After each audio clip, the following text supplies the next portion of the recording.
Morning. Morning.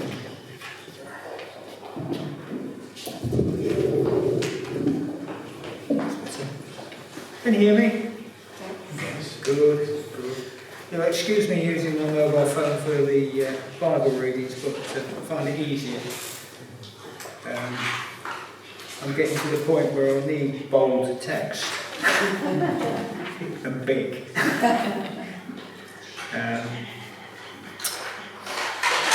Psalm 139, verse 14. I praise you because I am fearfully and wonderfully made.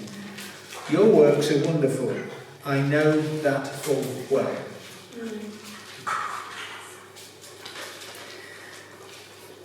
God has made us mind, body and spirit.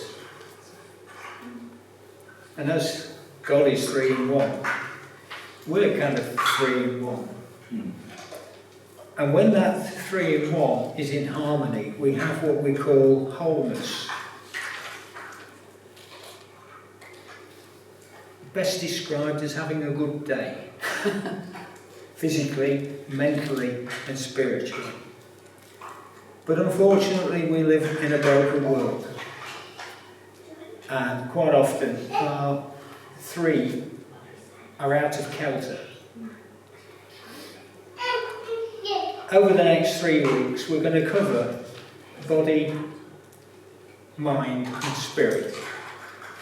It's fell to me to do the body, which is not too bad a thing, because I am quite interested in how God has created the body. I was talking to Mike just before the service, and I asked him about if he'd got a copy of Haynes' automotive book. We're of that era when you fiddle about with your cars yourself, you know, change the spark plugs, made a mess of reconnecting the points. There was a plastic washer and you had to put it the right side, otherwise it earthed and it didn't work. I found that out. But Haynes was a book that told you how to deal with a particular model of car. And they were the DIY mechanics, but go-to book. I'm not going to do a book plug, but I spent some time in waiting rooms, and one particular book sort of kept me entertained for half an hour. And this is a smaller version. The actual book was about this size. You know, it was sort of like a wallpaper samples book. And this book is called The Human Body. I got the smaller version. And it's quite fascinating. It goes into each individual part of the body. I wish I had a PowerPoint, but I don't know. I'm not going to bore you with this, but I'm absolutely fascinated at the detail that God went into to make our bodies. I mean, it's absolutely awesome. Doesn't seem to do the word. I mean, he must have had so much fun saying, right, I'm going to need something that digests food, so what am I going to do that with? You know, and you'd probably think it was a chemical reaction, wouldn't you? Apparently it's bacteria. You need bacteria. And some bacteria can live in your acidic stomach. I found this out as you get older, because you have to have these little pills or Actimel to boost your bacteria when they're not up to standard. So I have a fascination with the human body in as much as it's God's creation. And I am absolutely staggered at how he managed to do things.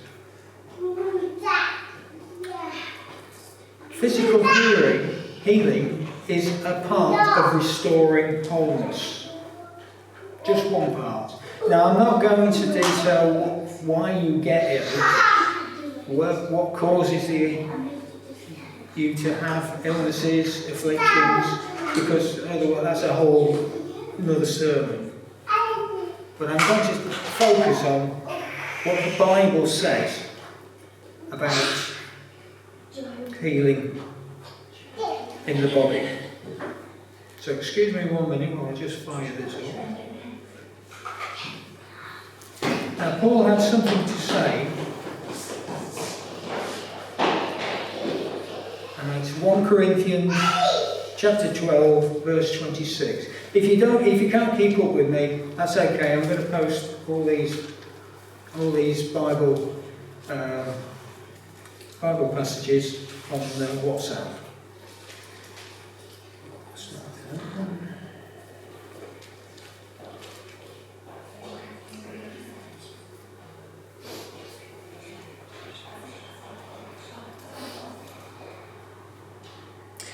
Paul's talking about the physical body in relation to the church.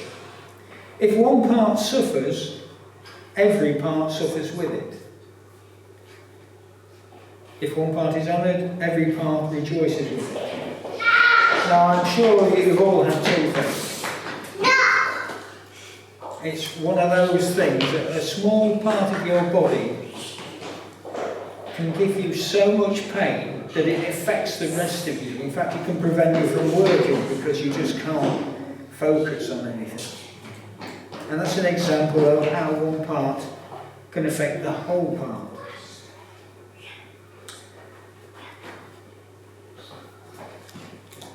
I'm going to break down healing into 4 different areas.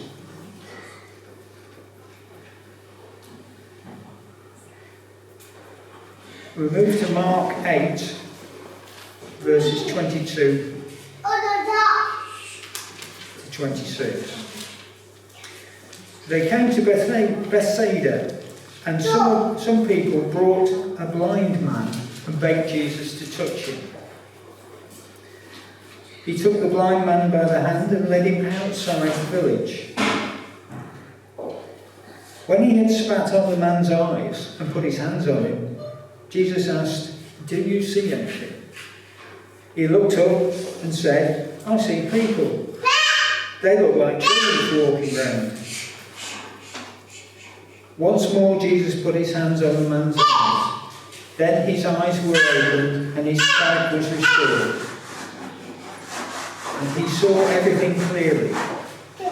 Jesus sent him home, not even going to the village. What I'd like to draw your attention to is Jesus spat on his eyes. That is culturally unacceptable to us, isn't it? You know, we'd never spit on. We're told, your saliva can contain many bacteria and illnesses, so you don't swap spit, as they say. But then, in Jesus' time, in a culture, it was accepted.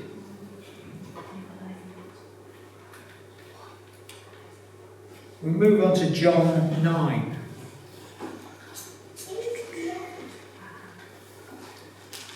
John 9, verses 1 to 7.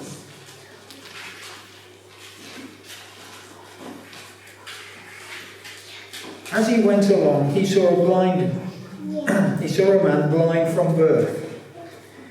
And his disciples asked him, "Rabbi, who sinned, this man or his parents, that he was born blind?" "Neither this man nor his parents sinned," said Jesus, "but this happened so that the works of God might be displayed in him. As long as it is day, we must do the works of him who sent me. Night is coming when no one can work. While I'm in the world, I am the light of the world." After saying this, he spat on the ground, made some mud with the saliva, and put it on the man's eyes. "Go," he told him, "wash in the pool of Siloam." This word means sent. So the man went and washed and came home seeing. His neighbours and those who were formerly seen him begging asked, "Isn't this the same man who used to sit and beg?" Some claimed he was. Others said, "No." I've run on a bit. But he himself said, I am the man. Spitting on the ground and making mud. How many of you had a poultice? A bread poultice? Yeah, the older generation know about this, you see. You get a piece of bread, and if you haven't got any water to hand or anything like that, you chew it. And then you put it on a spot or an abscess or something like that, and then band over it, and it draws out the poison. But I think we'd even be very hesitant to actually spit on the ground and get some of Lincolnshire's mud into our saliva and then smear it on somebody's eyes. You see, we have culture barriers that stop us from seeing the awesome work of God when you take those barriers down. But I'm just saying, you know, you might not feel comfortable doing some things. And some of the things, as we move through these, are a little bit uncomfortable.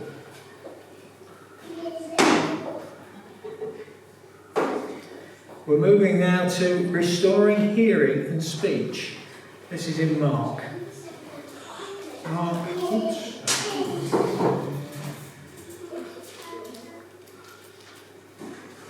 Mark 7, verses 31 to 35.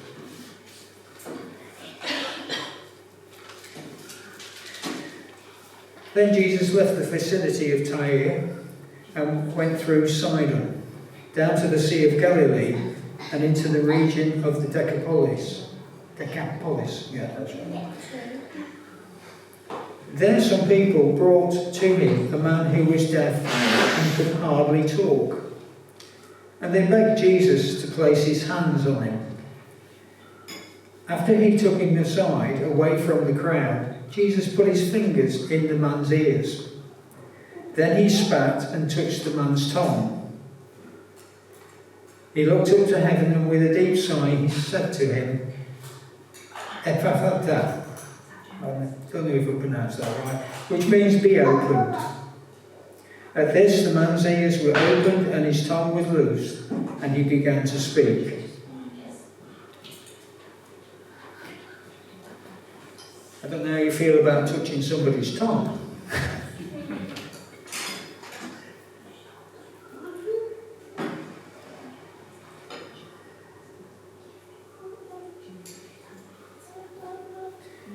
These are all examples of what Jesus did. And I'm going to give you now restoring mobility.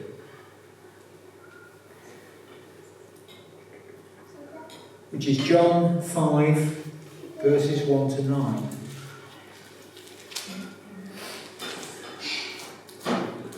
Sometime later, Jesus went up to Jerusalem for one of the Jewish festivals.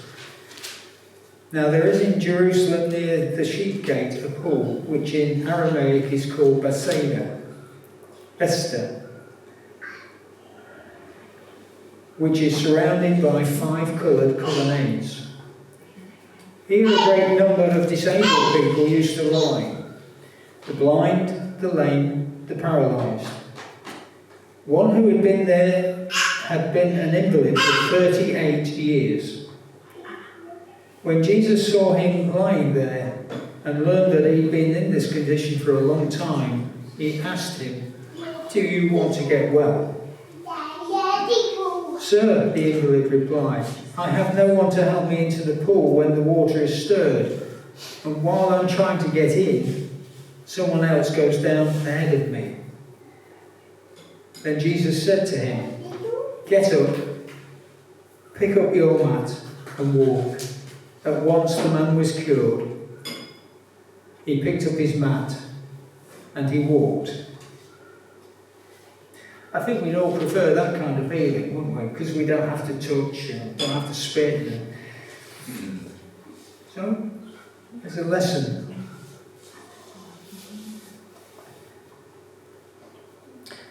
Acts 3, verses 1 to 10.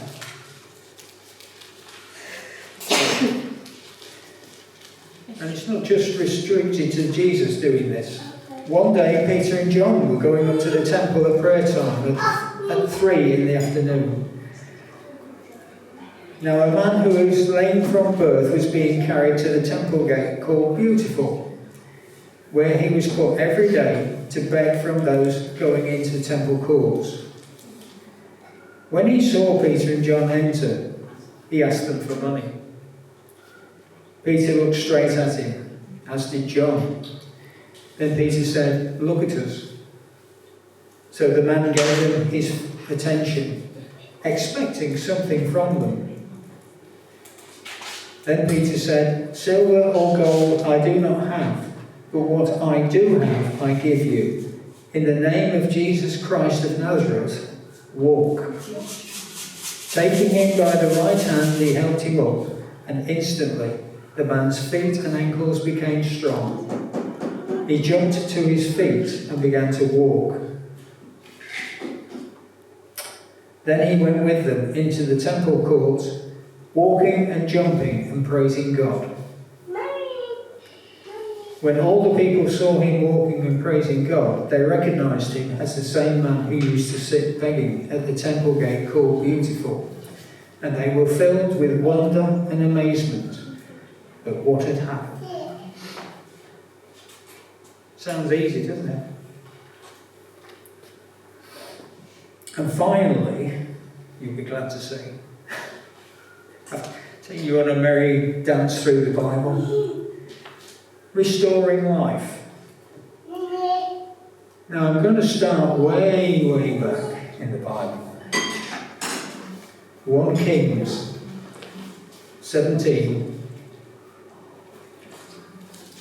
verses 17 to 24.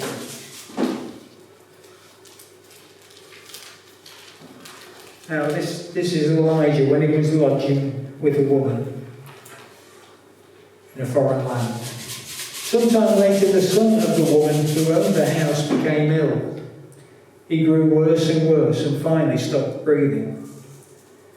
She said to Elijah, What do you have against me, man of God? Did you come to remind me of my sin and kill my son? Give me your son, Elijah replied. He took him from her arms, carried him to the upper room where he was staying, and laid him on his bed. Then he cried out to the Lord, Lord my God, have you brought tragedy even on this widow I am staying with, by causing her son to die? Then he stretched himself out on the boy 3 times and cried out to the Lord, Lord my God, let this boy's life return to him. The Lord heard Elijah's call, and the boy's life returned to him, and he lived. Elijah picked up the child and carried him down from the room into the house. He gave him to his mother and said, Look, your son is alive. Then the woman said to Elijah, Now I know that you are a man of God, and that the word of the Lord from your mouth is truth. Now we all know that Elijah was a fearsome prophet, and it just shows that God also healed through Elijah. But would you be comfortable throwing yourself on top of somebody who's just died? It's a thought, isn't it? Now we go to Jesus in Luke.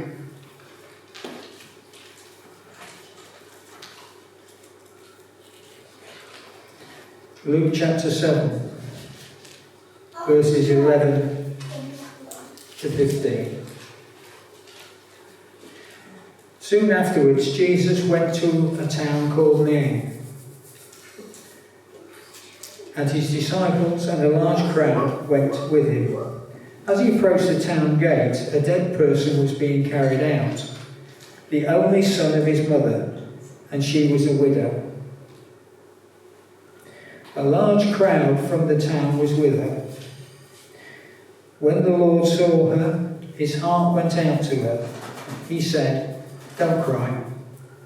Then he went up and touched the bier. That's the coffin, by the way. They were carrying on, and the bearers stood still. He said, "Young man, I say to you, get up." The dead man sat up and began to talk, and Jesus gave him back to his mother.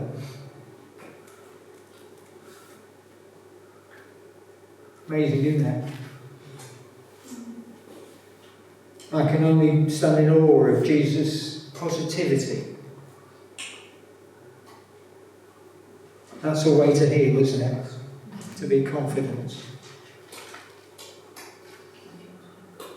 Finally, was that a sigh of relief?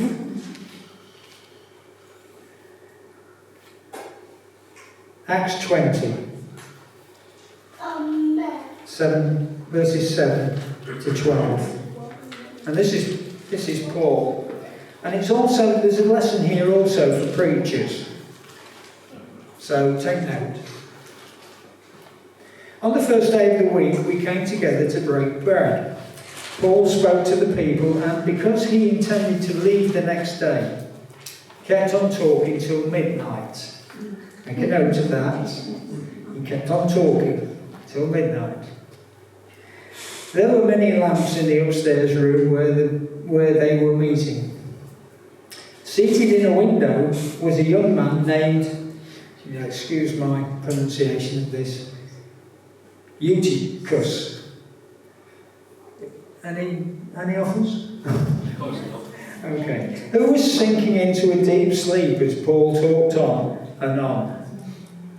Does it remind you any?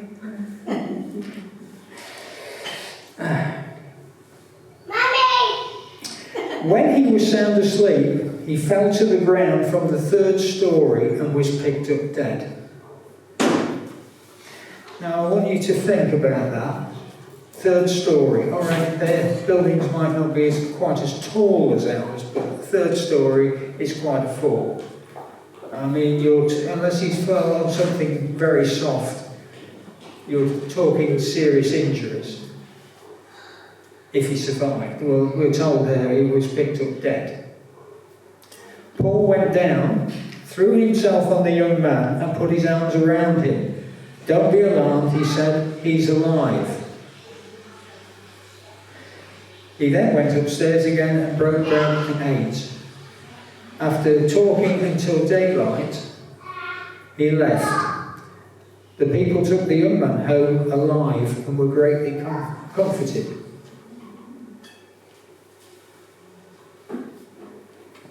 Throwing yourself on people. It's a cultural no-no for us, isn't it? Well, is it? What's CPR?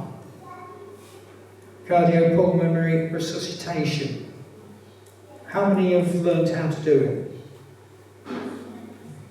it? I suggest you all learn how to do it. Because not only from a medical point of view does the person you're doing it on stand a chance of recovery, but you can also pray while you're doing it. I'm afraid I've done it once, but it had no response. But I think that was probably because the person had been involved in a horrific car accident, and they were well truly gone. But you have to try.